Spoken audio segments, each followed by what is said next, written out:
Come with me and let's change this toe adjuster on a 99 Corvette C5.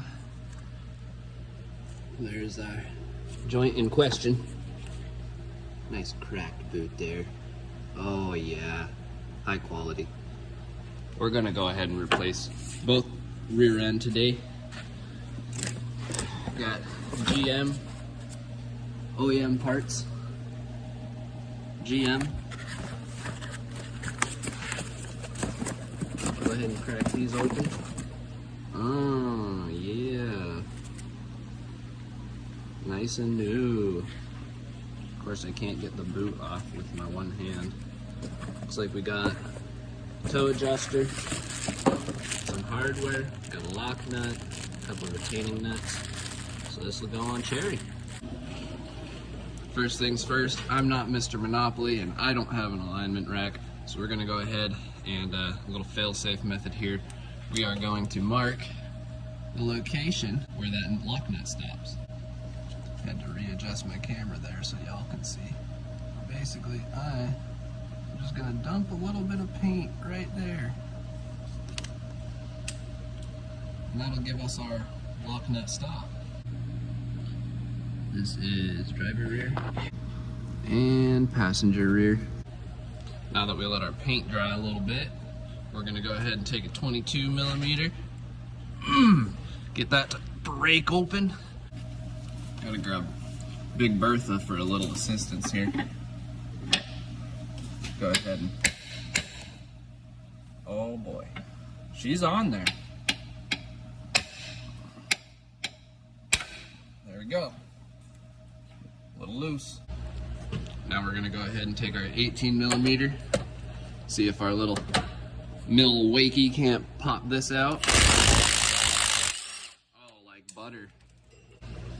Now there are a few tricks you can do to get these tie rod end type joints out of the knuckles. You can go ahead and you can whack on that knuckle with a good hammer. If you're reusing your joint, you don't want to knock on the top because that's going to go ahead and bend your stud and mess up the threads on the stud. However, I like using this little guy. So with this guy extended, I'm going to take the 2-prong side, go up underneath the joint and put the single prong on top, just like so. Sometimes this top, it'll slip off and it takes a few tries to get it in the right spot. But we're gonna go ahead and try to zap this bad boy off. 19 millimeter. Hop right on there. Watch your eyes.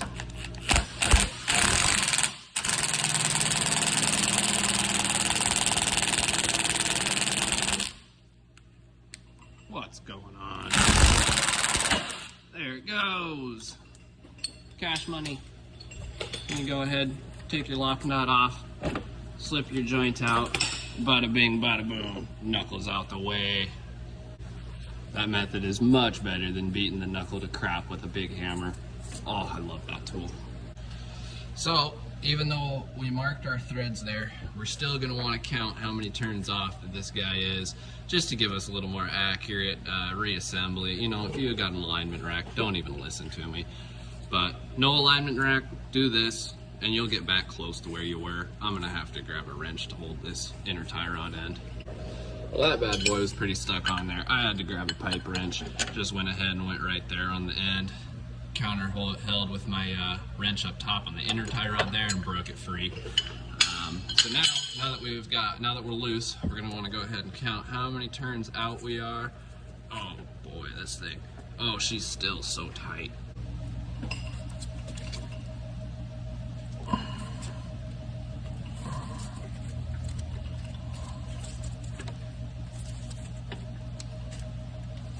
Requires some lubrication.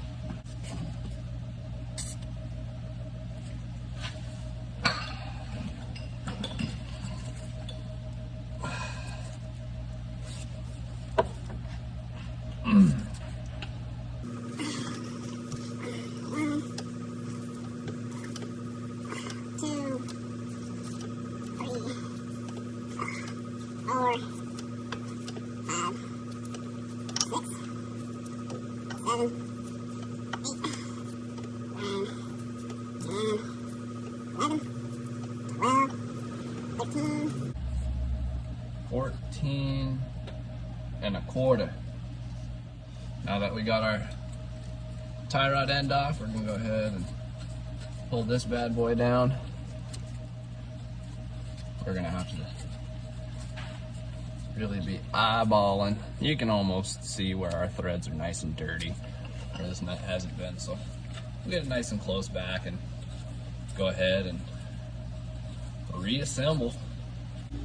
Now that we've gone ahead, got the old one removed, we're gonna compare it to our new part here.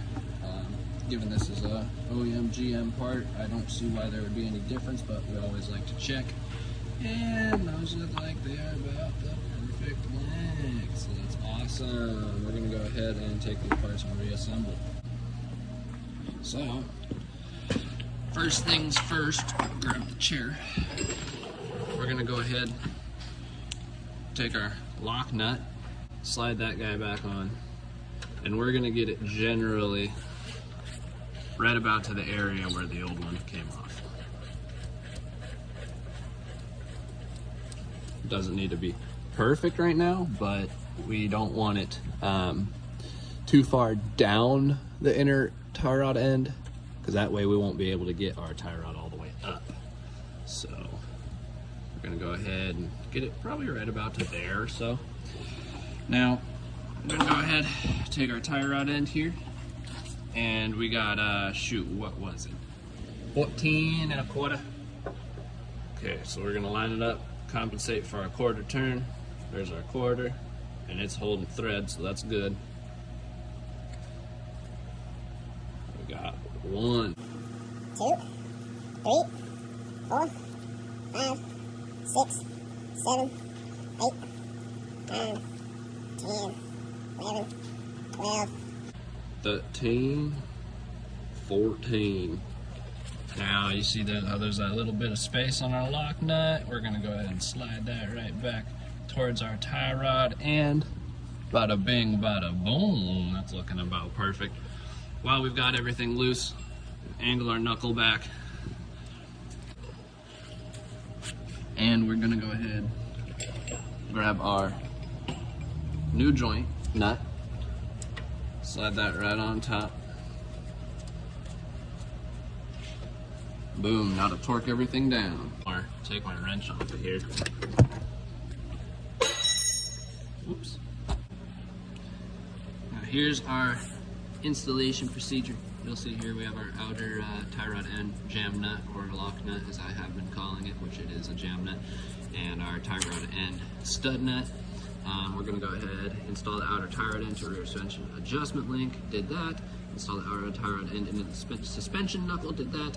Install outer tie rod end nut, and that is where we are. So tighten the outer tie rod end nut to 15 foot-pounds to seat the outer tie rod stud. So we're going to go ahead, get this seated up to 15 foot-pounds. And we're spinning the joint. So what we're gonna do to prevent that joint from spinning while we're trying to torque is we're just gonna go ahead and take our T40, put it into the stud of the tie rod end, take our 18mm wrench, and go ahead and snug it up just enough to where it won't spin that stud while we put our torque wrench on it.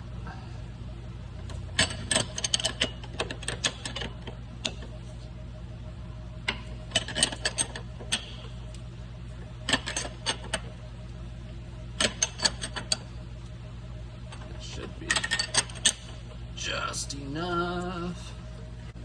Let's try that again. Feels like, yeah, we are nice and tight. Now that we've got it to our 15 foot-pounds, we are going to turn that stud nut to 160 degrees. And then, once we hit 160, we are going to check that the stud has hit a minimum of 33 foot-pounds. So we're going to go ahead and watch that grow. Rising, rising, rising. Get about 50 degrees out of it there. Coming for another.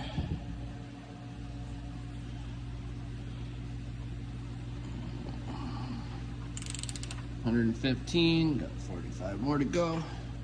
130, 140, getting close. 160. Boom, boom, boom. Oh, well.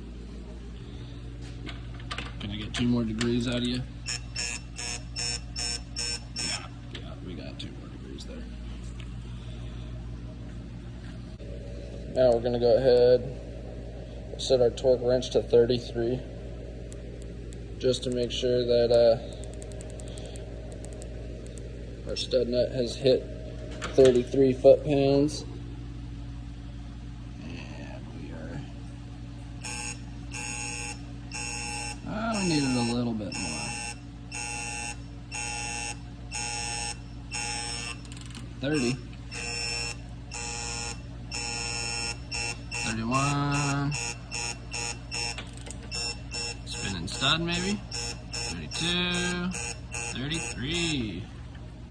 I'm gonna go ahead and take my red marker. Make sure I mark that just to say, hey, that's torqued.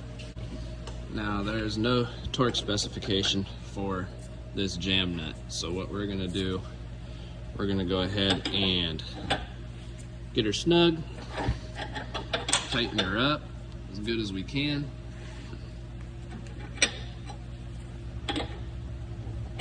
Give it a couple taps with the hammer, just to make sure she's nice and snug. And my last step, just to make sure nothing moves, I like to make me a little line between the Jamb nut and our new end here, so that way we can look in the future and know that nothing's moved around. Bada bing, bada boom.